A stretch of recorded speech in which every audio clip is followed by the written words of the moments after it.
Vai ter muito bate-papo com boleiro, música soando pelo ar. Vamos ter histórias o ano inteiro pra contar. Eu espero ter o apoio da moçada do outro lado do televisor, pois tudo isso quase vale nada sem a voz do torcedor. Vou estar no ar em noite de lua ou a luz do dia com o sol. Vou entrar na área pelo meio, tabelando com violão e futebol. Alô, amigos, o nosso convidado de hoje é um intelectual no mundo do futebol. Ele é formado em economia, começou como zagueiro e foi um dos grandes treinadores que o Brasil já teve. Tenho um prazer enorme de estar aqui com ele, meu amigo, de peladas até, ele ficava lá no banco assistindo e eu ficava jogando ultimamente, né? Mário Travalini. Como vai, Mário? Tudo bem, muito prazer, viu? Estou aqui, prazer aqui enorme. com você, aqui no Corinthians, né? Uma casa que me acolheu bastante, entendeu? E toda vez que eu venho aqui, hoje a satisfação é tripla, vamos assim dizer, porque além do Corinthians, além do programa, você também é uma figura, uma pessoa que eu estimo muito. Obrigado. Tive o prazer de conviver com você nos momentos também, de lazer, de vida, né? De coisas boas, inclusive no Rio de Janeiro. Isso mesmo. E que nós tivemos também contato no tempo que eu estava lá no Vasco e tal. É isso. De modo que, para mim, é um momento também... É a vida.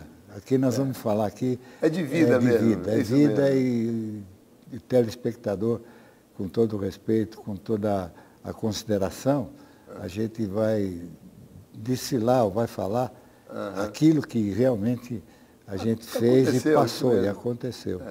Bom, o Mário Travalini é extremamente politizado e foi o técnico do Corinthians na época da democracia corintiana. Mário, explica pra gente o que foi aquele movimento, que foi uma coisa maravilhosa no futebol, na minha visão. Bom, inicialmente eu tenho que dar um pouquinho para trás, para saber o meu perfil também, da forma que eu sempre dirigi os clubes e tal. Então, é uma coisa que, por exemplo, quando eu estava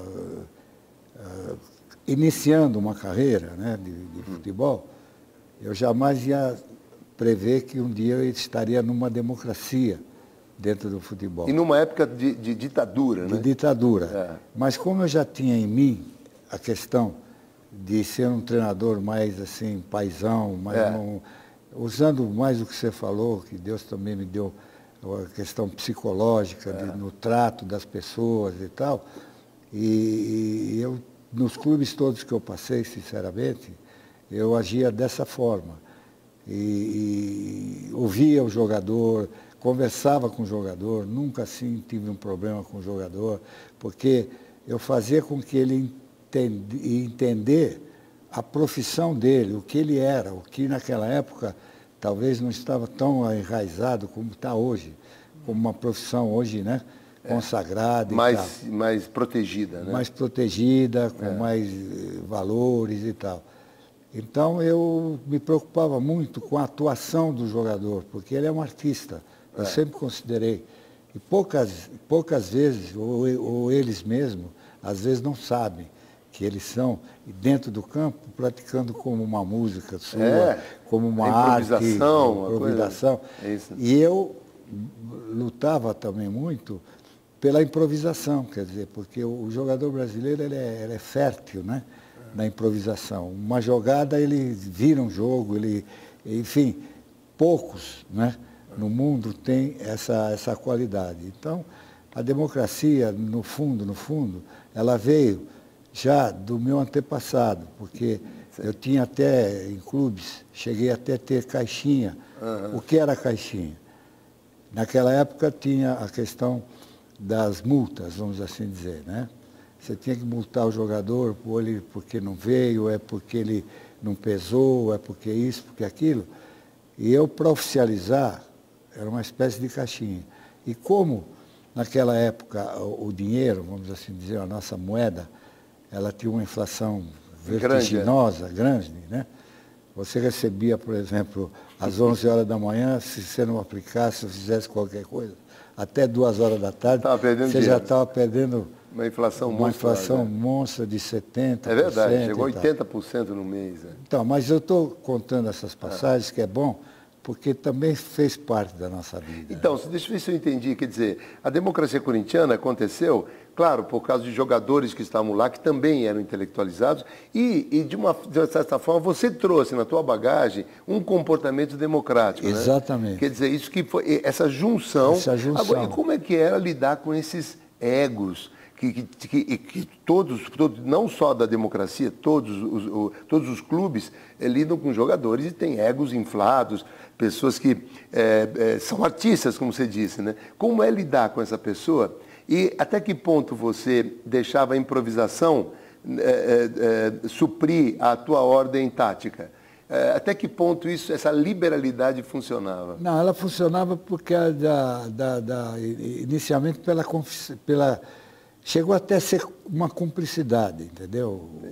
Então, era uma união. Uma união, chegou até isso. E além do jogador, além de mim, além da comissão técnica e tal, a diretoria também. Dr. Valdemar Pires, né, o diretor Adilson Monteiro, o pessoal, eles também participaram disso, da forma que foi feita. O Adilson participou bastante. Bastante. Eu frequentei mesmo. Agora, o trato era o mesmo, o trabalho era o mesmo. Tanto é que eu digo, tinha até multa, tinha uma caixinha. Então, essa multa como é que funcionava? Ela funcionava... O sujeito atrasava, pagava a multa. Já especificada. A multa especificada ia para uma conta nossa, dos jogadores, de todos nós, daquilo que, para você, no final do ano, receber e dividir entre todos. Sim, mas ficava até o final do ano, né? Ficava até o final do ano e correndo de poupança, aquela coisa toda. Sim. E a própria diretoria... Aplicava o dinheiro na caixinha? Claro. Então, essa forma de ser era tão normal que eu nunca tive nenhum problema assim de alguém chegar e ter que fazer isso, ter que fazer aquilo, não. Era uma condução unânime e uma vibração verdadeira entre a minha pessoa, da sua pessoa e o preparador físico, que era o professor Hélio Mafia, os jogadores, a direção.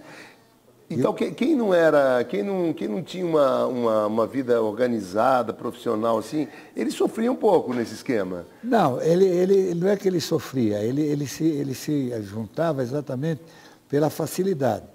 Então, acontece o seguinte, quando falaram em não concentrar, né, que era aquela coisa de tal, que estava na moda, não concentrar e tal.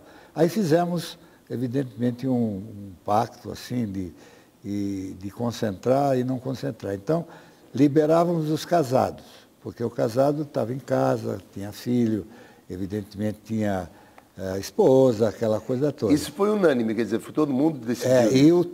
E o solteiro, ele concentrava. Porque o solteiro, é aquela história, ele pode casa, ir para uma boate, não, pode sair. Alguém, um amigo, alguma coisa, ele tem não é que é uma liberdade, ele tem responsabilidade também. Mas no começo era bom, porque ele tinha a concentração, ficava mais com os companheiros, aquela coisa toda, saía um pouco da rotina. Claro. E no fim, Toquinho, chegou um dia o Zenon, chegou um dia o Vladimir, chegou a coisa que queriam concentrar. Queriam concentrar? Voltar a concentrar. Olha então que a coisa voltou e quem realmente... A democracia surgiu exatamente por causa das diretas já na época, lembra? Exatamente, foi. Eles foram... o Washington Oliveto, que era do marketing na época do Corinthians, ele que patenteou, digamos assim, que decretou e que falou na democracia. Ele levava até os jogadores, às vezes, para a tribuna na Praça da Sé, para falar. Exatamente, várias vezes. O mais politizado era o Sócrates. Era o Sócrates. E aqui eu quero até fazer uma homenagem a ele, mandar uma palavra para ele, porque o Sócrates também, quando entrevistado, ele sempre falava que o gênio era eu. Mas eu acho que o gênio era o Sócrates, e é o Sócrates. E eu daqui, se estiver ouvindo ou vendo, um abraço para ele, né? Porque ele está em casa, está com aquele problema. E saber que a nossa vibração é total com ele e para o restabelecimento dele. De modo que parecia que ele fosse a pessoa que talvez fizesse as coisas.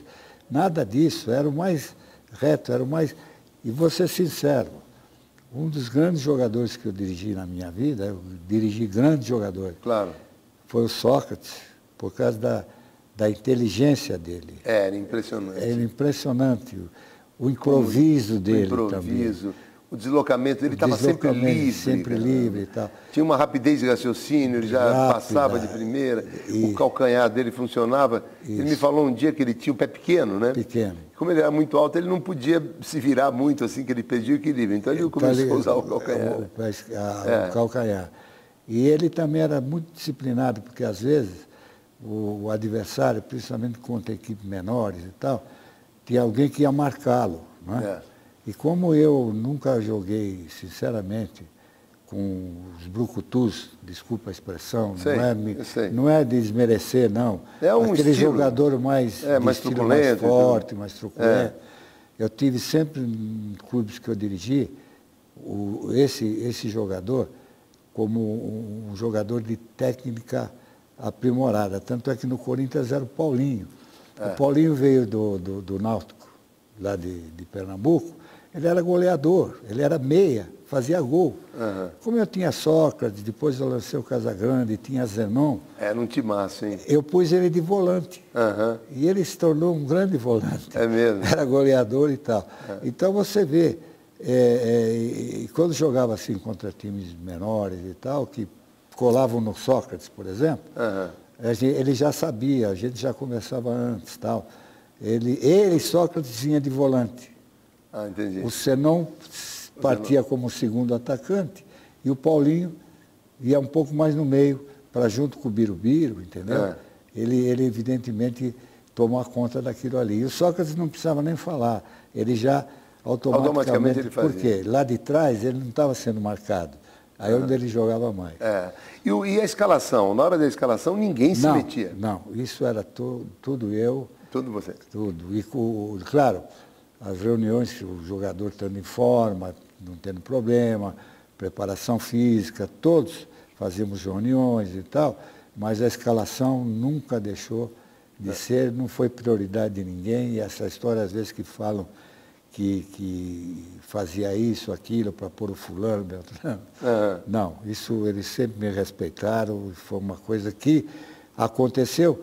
Toquinho, nós ganhamos o telespectador de convir. Bom, veio o título, né? Não, todos os títulos. Eu tirei o Corinthians, para quem não sabe, da taça de prata para a taça de ouro. Era a segunda divisão. É isso mesmo. Em 81. Tinha, se não me falha a memória, 30 e poucos jogadores. Eu reduzi para 18, para 20 e poucos jogadores, pegando alguns jogadores que eu contratei e tal. E fui feliz nessa escolha. Que eu peguei. E ficaram todos aqueles que, evidentemente, participaram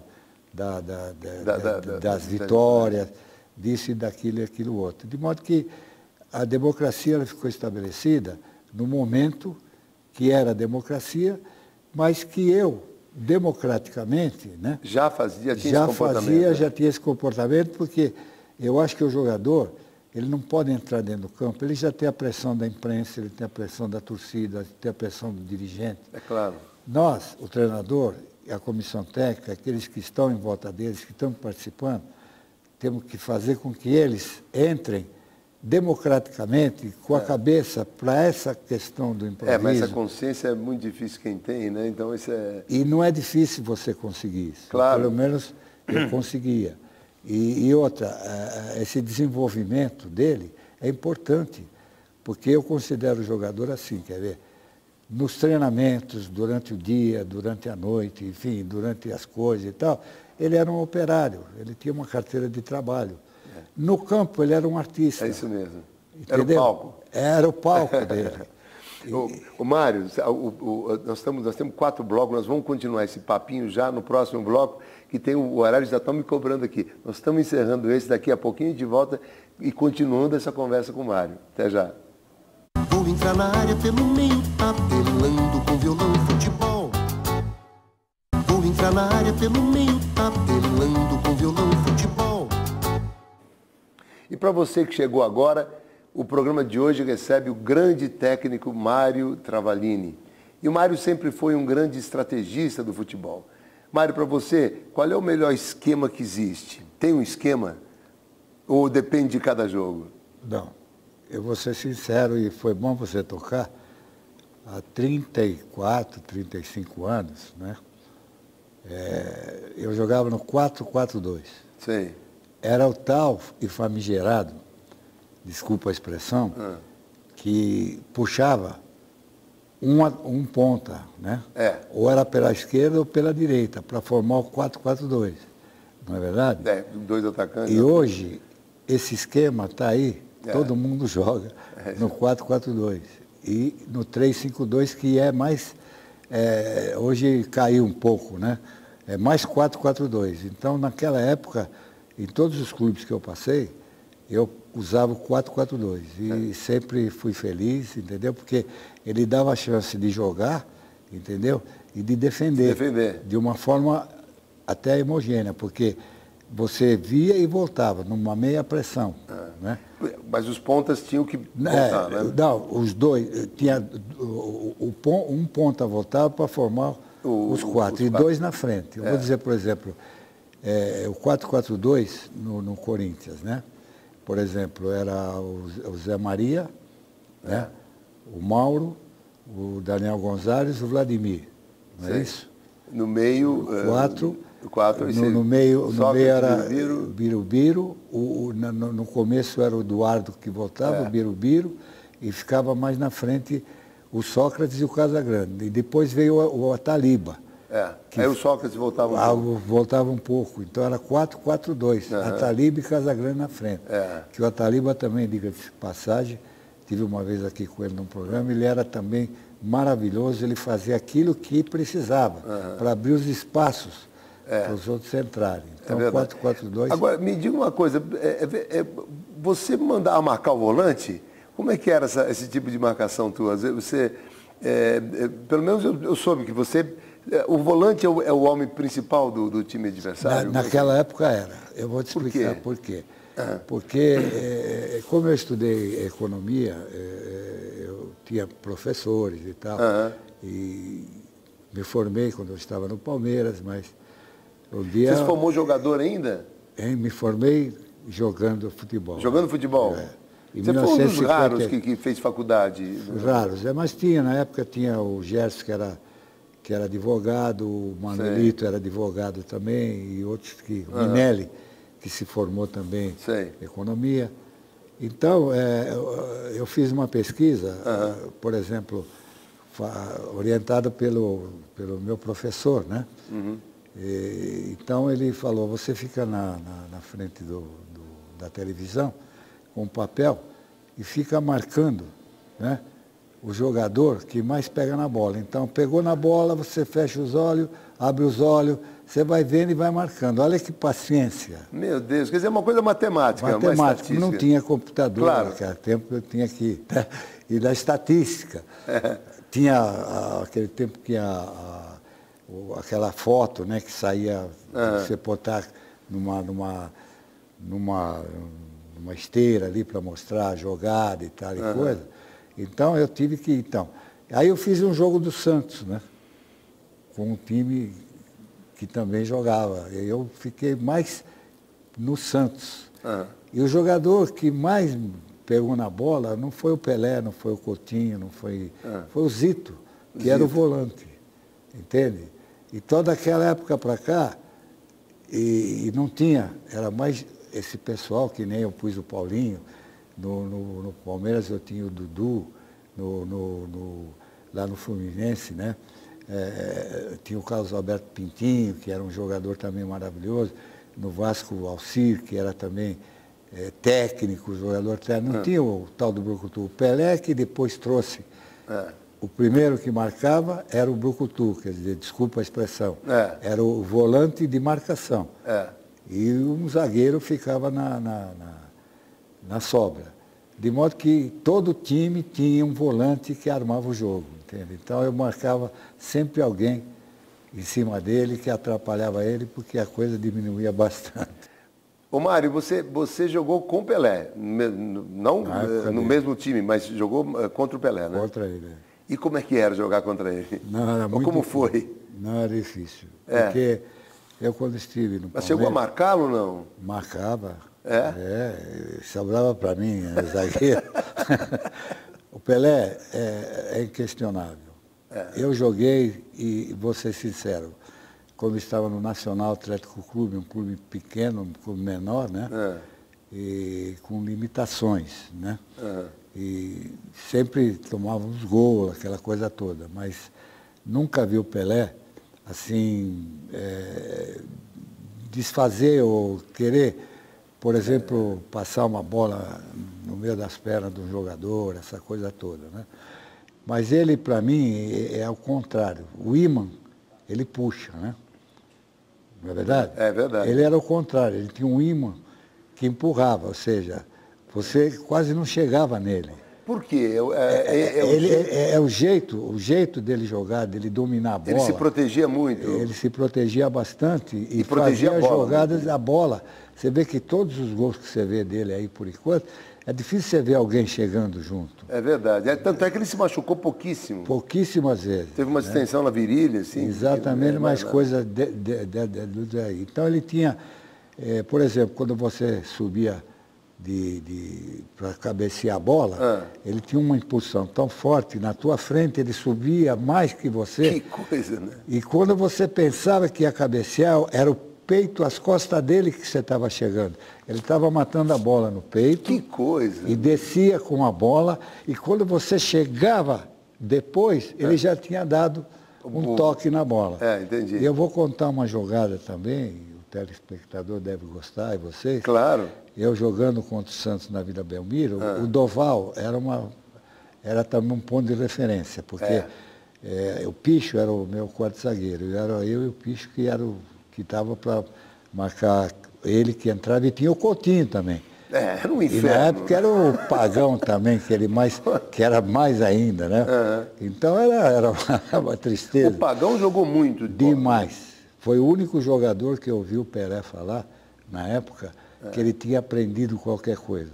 Foi sobre o Pagão. E o Coutinho também, claro, foi para ele maravilhoso, ele sempre elogiava o Coutinho. Mas continua aí, como é que foi o lance? Então, o lance foi o seguinte, eu falava pro Picho assim, a gente no campo fala, claro, e tal. Olha, quando o Doval pegar a bola, ele vai jogar aqui na frente, porque tinha uma jogada que ele... E o Coutinho saía e entrava o Pelé, né? E ficamos de olho numa dessas aí que deu certo, entende? Ou eu dei um passo para frente, o Picho deu outro, e o juiz, quando a bola passou, ela estava no ar e ele apitou impedimento, ele de costa, ele matou a bola aqui, né? Virou para o juiz, jogou a bola e falou que não estava impedido. Jogou a bola em cima do juiz. Você sabe que o juiz ficou tão assim que nem advertiu ele, nem nada. Que coisa, era uma figura, Pelé. Não, ele era extraordinário. Eu estou contando coisas que aconteceu comigo, eu jogando com ele, entende? Quer dizer, era difícil você chegar nele. Entendi, a proteção dele... E só para encerrar também o assunto Pelé, assim, nesse sentido, é que quando eu fui emprestado para a Portuguesa, porque o jogador da Portuguesa, Ditão, ele não pôde jogar, e naquele tempo você podia pegar outro jogador, pegaram eu para jogar exatamente contra o Santos, porque eu tinha sempre felicidade de jogar bem contra ele. Sei. Quer dizer, não anulava, ele fazia gol e tal, mas até hoje, se encontrar com ele tem um carinho comigo, a gente fala, e ele é extraordinário também nisso, né? Então, me contrataram para jogar contra o Santos. Então foi aquela Huawei, né? Para cá, para lá, Mário, não sei o quê, vai jogar, já jogou contra o Pelé, pá, e entrevista de tudo quanto for lado. Né? Bom, quando nós chegamos no campo, a primeira coisa que eu fiz, eu fui conversar com ele. Com ele? Eu cheguei nele, né? Chamava de negão, Lolo, tal, carinhosamente. Claro. Você não acreditou em tudo que você leu aí e ouviu, né? Ele falou, não, fica tranquilo que eu conheço você, eu sei quem você é.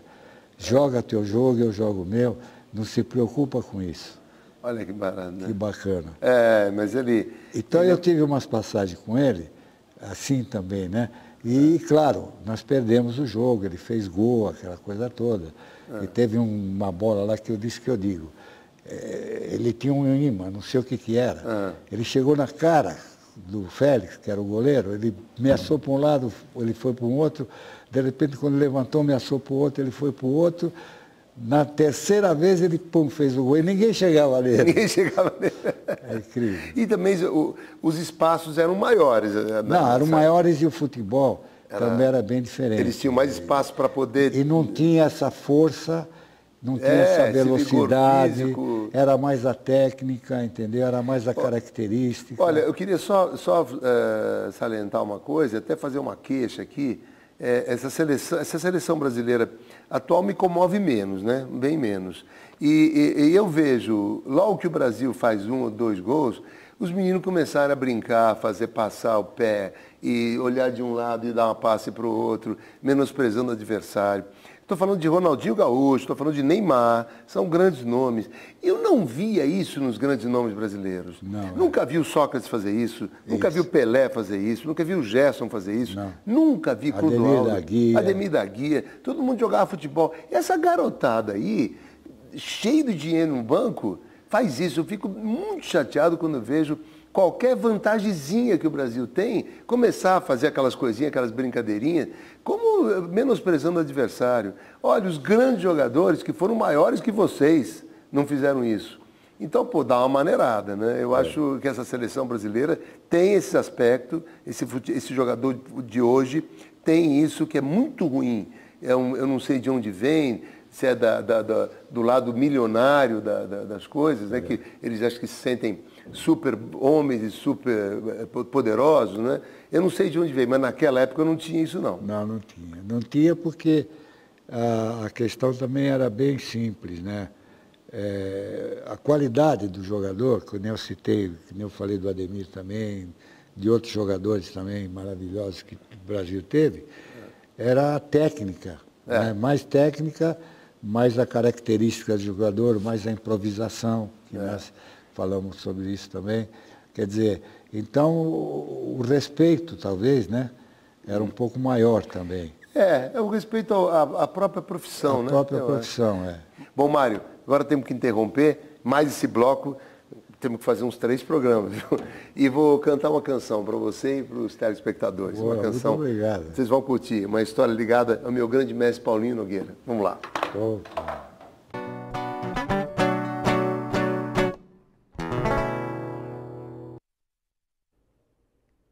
Bem, se você quiser fazer o seu pedido ou me enviar uma sugestão, escreva para toquinho@tvcorinthians.tv.br. E agora eu vou atender ao pedido do Pércio Cesarino, de São Paulo. Ele quer que eu toque a canção Choro Chorado para Paulinho Nogueira. Um abraço para você, Pércio. Essa música fizemos a 6 mãos. Paulinho Nogueira e eu fizemos a melodia e Vinícius de Moraes fez a letra, contando a história do meu aprendizado com esse meu grande mestre, Paulinho Nogueira. Um abraço ao eterno Paulinho Nogueira.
Aperto de mão, nesse chorinho chorado juntos,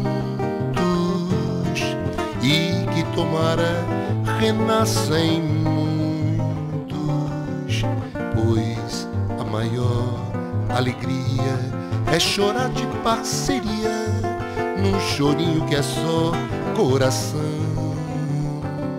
e relembrar que o passado vive num choro chorado pelo teu e o meu violão.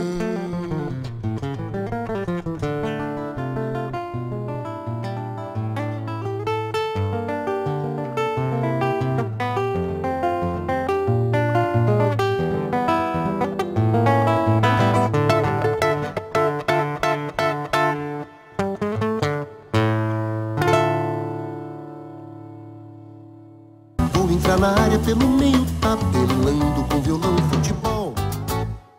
Vou entrar na área pelo meio, tabelando com violão e futebol. Bem, estamos de volta com Mário Travalini, aqui nos estúdios da TV Corinthians. Mário, o que aconteceu com o Rivelino, o grande Rivelino? Você barrou o Rivelino? Como é que foi? Não, é uma questão de explicar, não é? Ah. Em primeiro lugar, eu vinha até conversando com a pessoa que me trouxe aqui, poucos jogadores que jogaram salão foram tão felizes como o Rivelino. Por quê? Porque o Rivelino ele jogava salão no Banespa, não é? E jogava no IP, ele jogava futebol. Então, o futebol de salão não foi, evidentemente, a área dele, a praia dele, entendeu? Ele visava mais o futebol. Sei. Mas ele tem e ele deu coisa... sorte, ele deu certo por causa disso. Hoje tem grandes jogadores aí, o Falcão, por exemplo, é um exemplo, que ele jogou só salão. Não funcionou. É difícil mudar. Eu também, quando dirigia, tinha grandes jogadores de salão também, que a gente punha para treinar, aquela coisa. E não toda. funcionava? Não funcionava. Agora, o Rivelino é um caso à parte, eu vou te explicar. E vou contar a história certa, porque eu estava no Palmeiras, não é? Dirigia as divisões de base, e na época o Zé Maria Marim, que a gente conhece, claro, conheço. Ele foi até governador de São Paulo, estudou comigo, ele foi da FUP também, como o Mário Covas, vários deles também. Então ele mandou o Rivelino para que eu treinasse no Palmeiras. E naquela época eu estava treinando no campo do Nacional, lá na Barra Funda, onde o Nacional tem o estádio, mas era um campo ali meio... Hoje aquele campo é totalmente de... Eles reformaram aquele campo e tal, botaram essa grama sintética. Mas o campo não era... Não era bom. E ele foi lá até com o pai dele, chegou, e numa quinta-feira. E eu me lembro, até não lembro bem o dia, mas foi numa quinta-feira, porque no domingo eu ia disputar o título de júnior, contra o São Paulo, que o Poi era o técnico das divisões de base e eu ia disputar o título. Então eu tinha pouco tempo para teste, vamos assim dizer. Mas como era como era ele, indicado pelo Marim, Zé Maria Marim, também eu mando um abraço para ele, porque é corintiano também. É corintiano? Então, ele me mandou e eu tentei, eu pus ele, falei, você vai treinar aí 20 minutos, um pouco, né? Porque eu estou tal e coisa. E tudo bem. Ele treinou e aquele tempo que ele treinou, eu, né?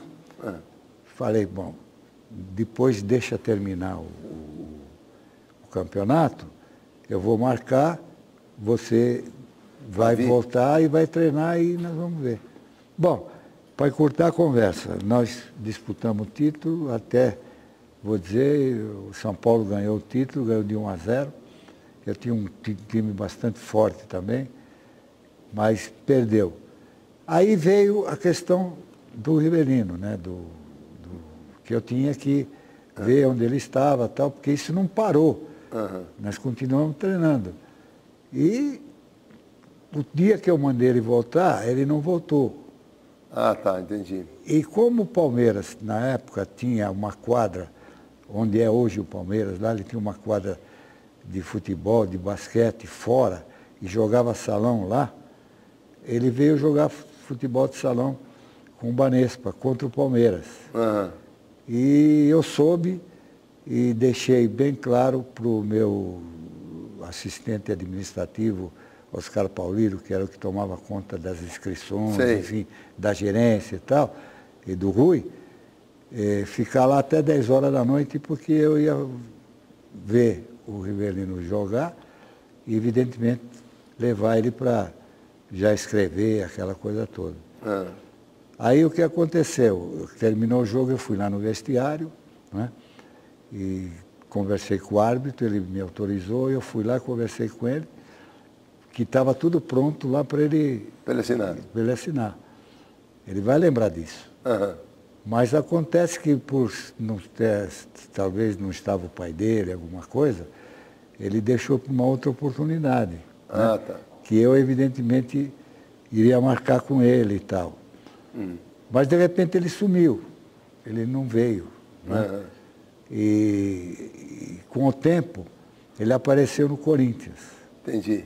Aí, eu fui saber que ele já havia treinado no Corinthians também. Sei. Mas como ele diz até hoje que é palmeirense, que eu respeito, né? Aliás, publicamente, hoje é que eu estou dando essa satisfação, que é muito importante, porque ele já havia treinado lá, mas ele era palmeirense, não adianta, o falecido pai dele. O Nicola era palmeirense. Nicola, que eu também tenho muito respeito por ele, e que tinha uma ascensão muito grande também com ele. Porque o fato ficou, sinceramente, de coração. Você me conhece. É claro, pô. Claro. Ninguém me cobrou isso na época. Uhum. Porque e ele estourou no Corinthians, eu estava sabendo, porque quando eu fui jogar com o Corinthians no campeonato de juniores, eu soube que ele estava lá, entendeu? Sei. E até um dia encontrei com o falecido Vadielu, que era presidente do Corinthians, eu falei para ele, vocês têm um jogador lá que vai ser jogador para a seleção brasileira.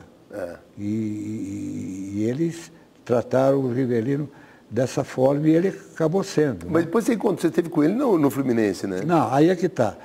Eu estive com ele no Fluminense, fui bicampeão carioca com ele. Né? Eu estive na seleção brasileira com ele, entende? E tive com ele, eu ia na casa dele, olha bem, ia com um amigo nosso que a gente tinha, ele tinha, como tem até hoje, aquela escolinha, né? A escolinha dele lá. A escolinha dele. Do Shopping Morumbi. Ele fazia lá um peixe que ele gostava, aquela coisa e tal. Eu fui várias vezes lá. Engraçado, ele nunca me cobrou. Entendeu? Eu tinha até assim, Vocês nunca tocaram nesse assunto? Não, nem no Fluminense. Olha que engraçado. Não, nunca. Coisa interessante isso. Engraçado isso, porque ele comentou aqui de uma maneira muito delicada, ele te adora, né? Falou muito bem de você, mas ele falou disso, ele falou que o Mário não me olhou no dia que... Não olhei por causa daquilo, porque eu tinha aquela coisa, não chegou a olhar. Mas eu depois sabia e soube quem ele era e tal e coisa. Mas eu estou explicando exatamente como foi. Claro, Mário. Não entendeu? Aqui nós estamos em casa. Claro, não tem, imagina. Porque eu adoro ele também. Quando encontro com ele agora, ele, quando eu estava sempre com o Dino Sani, às vezes encontrava com ele, porque a gente não tem cabelo. Ele falava 2 joelhos, né? 2 joelhos. Agora eu falo com ele assim, quando encontro. Agora não são 2, são 3. Porque você está vendo. Eu adoro o Rivelino, eu gosto dele, eu gosto da família dele. É uma pessoa maravilhosa. Entendeu? Tanto é que eu estou falando assim de uma forma alegre. E tão sempre, carinhosa. Tão carinhosa, porque me arrepia. Entendeu? Houve alguma coisa, um mal-entendido, alguma coisa que talvez ele não era para ele ir para o Palmeiras. Exatamente. E ele indo para o Corinthians, né? A gente que tem um pouco de espiritualidade também sabe, né? E lá era a praia dele, vamos assim dizer. Lá era o lugar dele, né? Para ele ter toda aquela coisa que ele teve. E mesmo porque não é desculpa, não. O Palmeiras também, naquela época, teve grandes jogadores. É verdade. Mas enquanto Dudu e Ademir, Tupã veio como meia. Foi jogado de centroavante, jogou na ponta esquerda. Teve muita gente que chegou lá como meia esquerda e tal. e Germano e tal, foi jogar aqui, jogar lá. Então, porque enquanto tinha Dudu e Ademir, era muito difícil, né? Não era brincadeira. Mas isso não é desculpa, não. Não. Eu daqui também mando um grande abraço para ele, para a família dele. Não, mas e faz tempo que eu não vejo e espero te ver o mais rápido possível. Ô Mário, o Parreira aprendeu muito com você? O Parreira teve um fato e uma história muito bonita também. Porque, Toquinho, eu era uma pessoa, depois que eu saí do Palmeiras, e no Palmeiras eu aprendi muito, né? Inclusive essa questão da democracia e tal, nós estávamos falando em off, quando eu assumi a primeira vez como interino, eu conversei com o Djalma Santos, conversei com o Julinho e com o Valdemar Carabina, que já faleceu. Por quê? Era um respaldo, era um respeito. Não era, eu era interino. Né? Entendi. E isso era uma forma que eu comecei a aprender de confiar em jogador, entendeu? E como exemplo, um dia jogando no Rio, o Julinho teve qualquer problema, ele não estava bem, nem estava pensando em substituir, ele mesmo. Falou com você e pediu? Não, pediu para sair, saiu, e chegou no banco e falou, eu não estou muito bem e tal, foi bom eu sair, entendeu? Eu nunca, sabe, ia tirá-lo naquela altura. Então eu aprendi que o jogador, você tem que também confiar, você tem que ter diálogo, você tem que conversar, porque ele é um ser humano. Você teve na sua carreira uma sensibilidade que poucos têm de detectar essa coisa do ser humano e do atleta.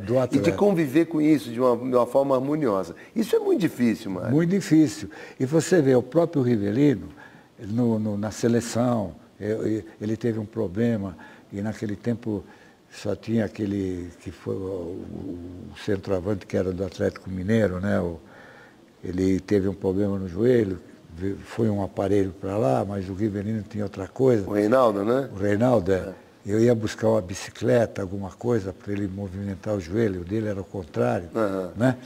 Lá na seleção brasileira, enfim, a gente se dava e, como falei, a gente ia na casa dele, aquela coisa toda, e vibrei, quando ele, inclusive comigo, foi bicampeão carioca e tal, aquela coisa toda. Mas... Você lançou Casa Grande, o Dinamite, Birubiru, não foi? Birubiru e alguns outros, porque é o seguinte, eu tinha... Só uma pergunta, você pegou o Dinamite, por exemplo, novinho, fazendo teste, como é que foi esse lançamento dele? Vou começar pelo Casa Grande. Quando eu cheguei no Corinthians, né, em 1981, aquela época, eu sabia que ele estava voltando, né?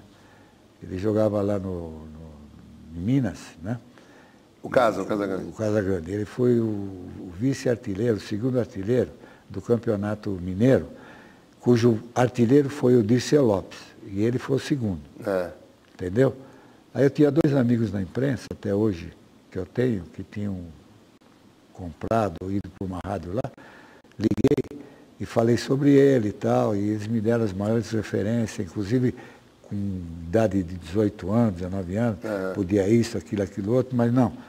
Aí quando eu fui para o Corinthians, que eu tinha ido, eu fiz essa pergunta, ele estava lá, e quando cheguei, a primeira coisa que eu fiz, chamei, tive uma conversa com ele e falei para ele, olha, estou sabendo que você está tendo uma proposta do América do Rio aí, tem uns diretores do América aí. Ele falou, eu estou mesmo e tal.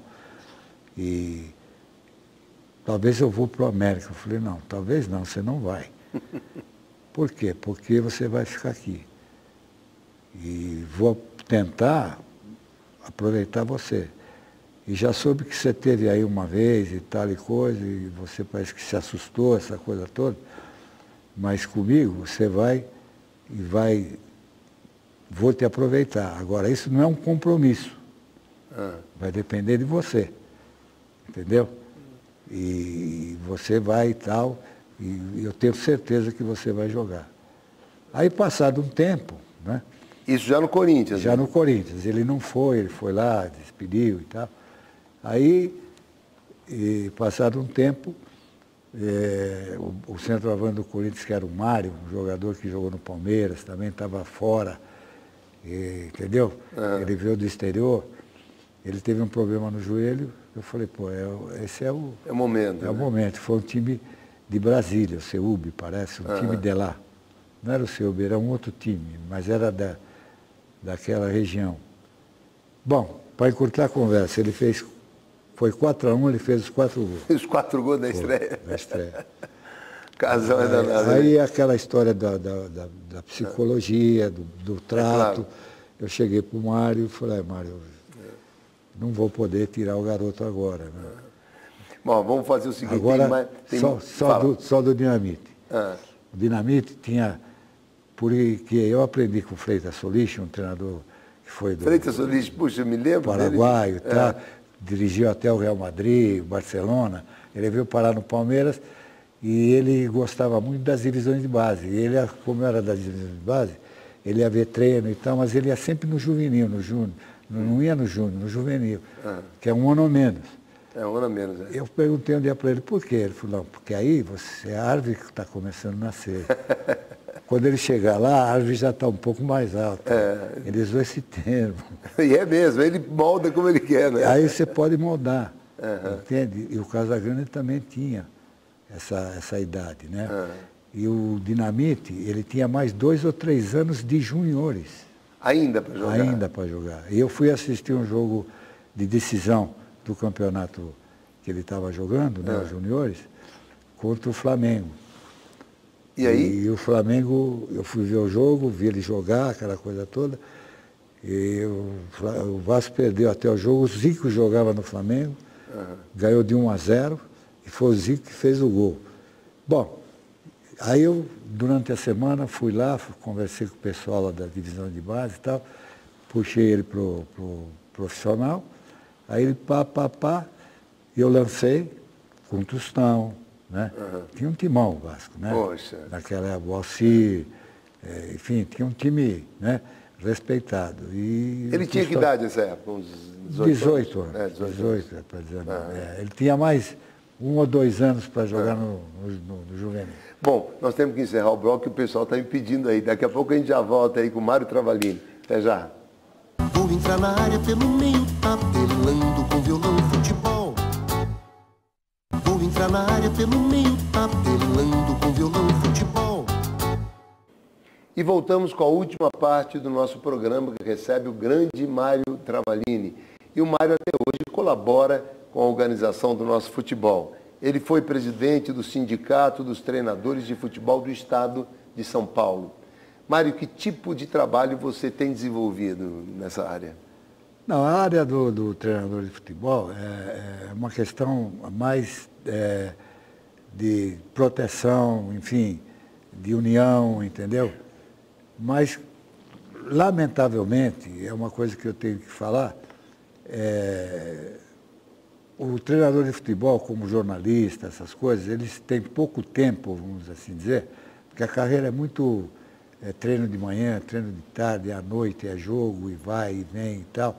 Então é uma profissão, assim, difícil de você tê-los, digamos assim, totalmente unidos, né?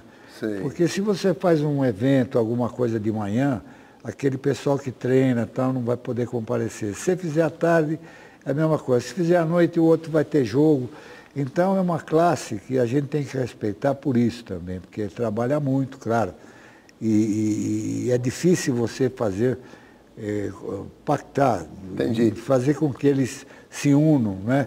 Fazer eventos e tal. Eu tenho feito, o sindicato também tem feito, cursos de treinadores de futebol. Isso, falando nisso, uma pergunta só que vem direto ao assunto. Qualquer um pode ser treinador ou tem que ser formado?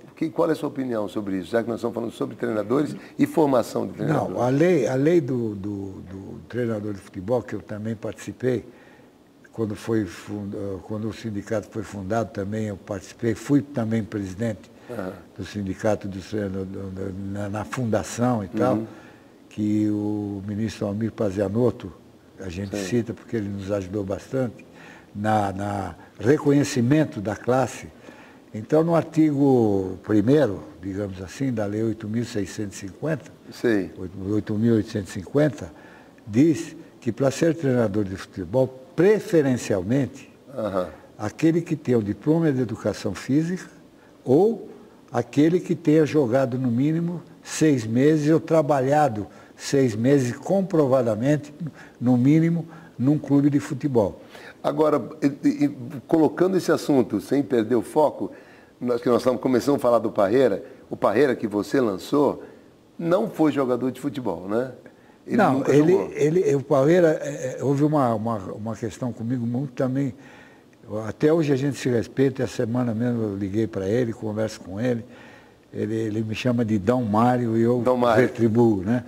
Dom Parreira. Porque quando eu assumi o Fluminense, em 1972, e eu não sabia, eu estava acostumado sempre com a comissão técnica do Palmeiras, aquela coisa toda, e quando eu fui para o Rio, eu não levei ninguém, entende? Sim.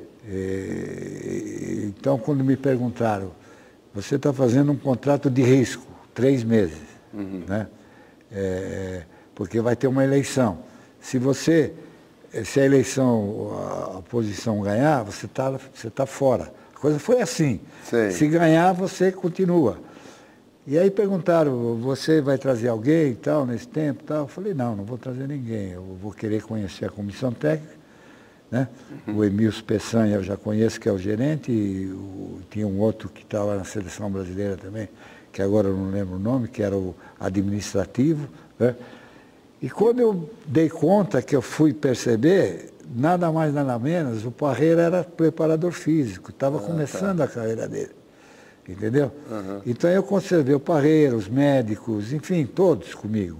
E o Parreira, de lá para cá, ele guarda comigo um carinho muito grande, porque deu sequência à carreira dele. Claro, ele aprendeu muito com você, imagina. Né? E ele trocava ideia comigo, porque eu sempre troquei também, ele até falava comigo assim, poxa, lá no São Paulo já treina essas coisas. Isso nos treinamentos assim de base, entendeu? Coisas de chute a gols, porque naquele tempo não tinha treinador de goleiro, entendeu? Não, né? Não. Então tinha que treinar os goleiros, você tinha que treinar o zagueiro chutar a bola, lá na frente, cruzar, aí você treinava, enfim, a parte técnica, né, dos jogadores você treinava bastante, né? E ele gostava também desse tipo de coisa e ajudava também. Então, até hoje eu tenho com o Parreira, ele, claro, sempre viveu no meio do futebol. Claro, absorveu e evidentemente foi um dos grandes treinadores e é.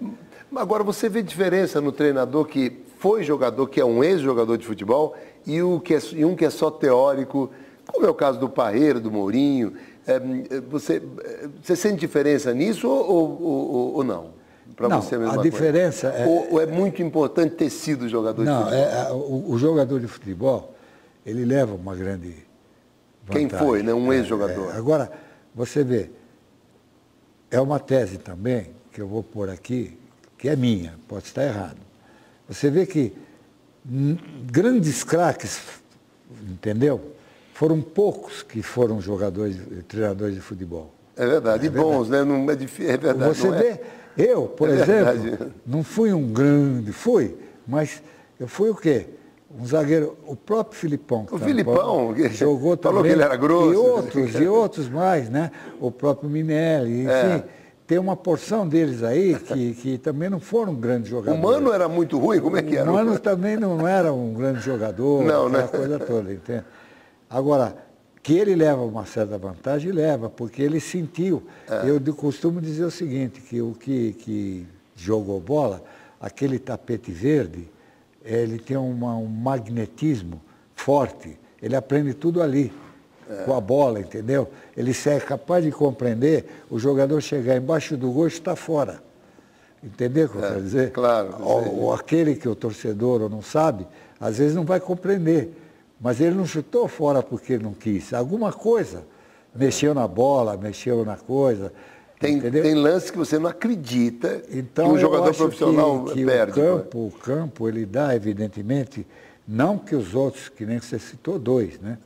Mourinho e Parreira. Não, tem o Coutinho também, né? Não, o Coutinho, que jogava vôlei, mas também veio de um esporte, né? Quer dizer, é diferente, mas... Mas não foi jogador de futebol, né? Mas eu acho que tem vários, né? o jogador que é jogador, ele tem algumas qualidades, entendeu?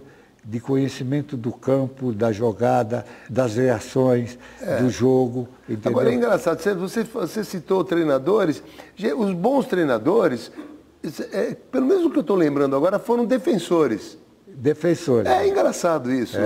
Você não vê um centroavante ser um grande atacante, a não ser o Gaúcho, né? O Renato Gaúcho, que está aí. Não, o Renato Gaúcho... Mas são poucos, hein? São poucos. São mais o Didi foi um grande treinador, que era meio armador. O Zagallo também foi.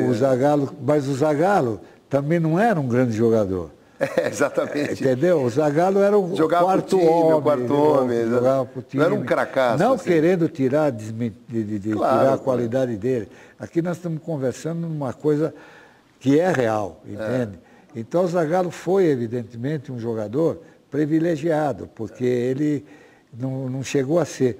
Agora eu digo, o Gerson não conseguiu, entendeu? E grandes jogadores assim, de nome e tal. Agora você vê, goleiros também tem. Goleiros tem treinadores? Tem treinadores. Você vê, mas os grandes nomes não chegaram a ser grandes treinadores. O Zico treinou no Japão e tal, o Júnior fez uma carreira discreta, o Falcão não acertou ainda. Não acertou ainda. O Pelé não sei se seria um grande treinador. Não, nem quis. Nem quis. O Rivelino mesmo, que nós falamos, também nem tentou, porque isso é interessante, os grandes craques, né? É verdade. Eles tiveram... Não deram muito certo como treinador. Não dá muito certo. Agora, o Parreira realmente é uma exceção, porque o Parreira também é uma pessoa que nem o Cláudio Coutinho também. Eu acho São pessoas muito inteligentes. E ele usava esse lado político como você usou, muito. Eu imagino que sim. Muito. Ele é muito consciencioso, Consciencioso, Parreira, né? Muita psicologia também, o respeito, entendeu? E caso do Mourinho, né, também. O Mourinho é um grande treinador, talvez no mundo, né? Mas mesmo. É uma pessoa meio enigmática. É também, estranho, né? Ele é engraçado. Você vê ele jogando. Mário, daria, juro, uns 5 programas, viu? O que nós estamos falando superficialmente, cada assunto, passando superficialmente por cada assunto. Mário, uma pergunta que a gente faz sempre antes de acabar os programas, e é uma coisa que todo mundo pensa um pouco para responder. O que você fez que você não faria no futebol? O que você se arrepende de ter feito? Ou se é que tem alguma coisa? Não me arrependo de nada. Nada. E o que foi mais importante para você que você fez na tua carreira? O que mais marcou na tua carreira, na tua trajetória? Fala, puxa, isso que eu fiz foi uma coisa importante. Não, modéstia à parte, eu poderia citar várias coisas, porque todas para mim foram importantes e 90 e poucos % eu fui feliz.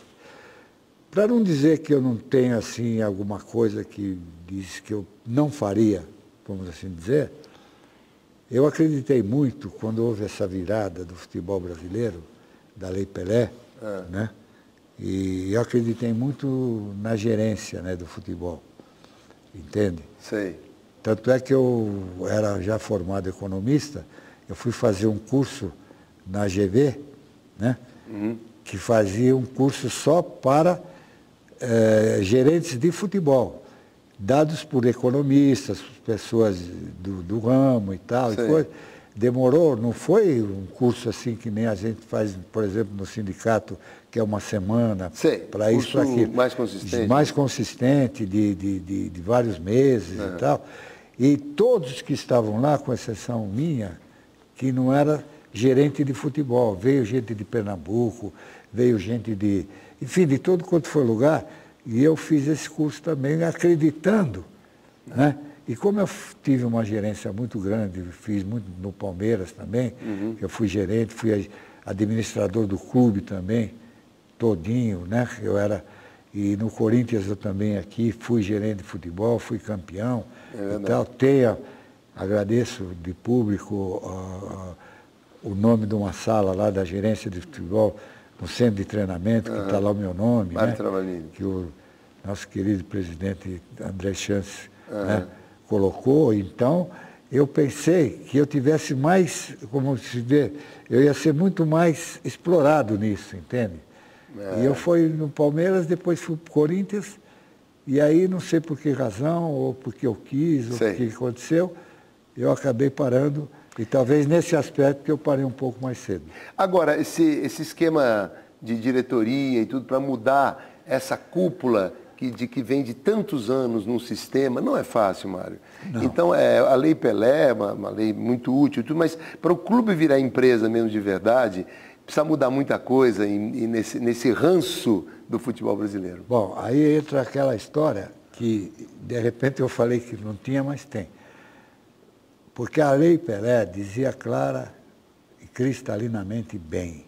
Todos os clubes teriam que virar sociedade anônima, como é na Europa. É claro, empresa. Aí um deputado, amigo nosso, que eu não vou citar o nome, do Rio de Janeiro, que parecia ser o dono do clube, talvez tenha feito alguma coisa para tirar essa lei, esse artigo da lei, para que os clubes não fossem a sociedade anônima.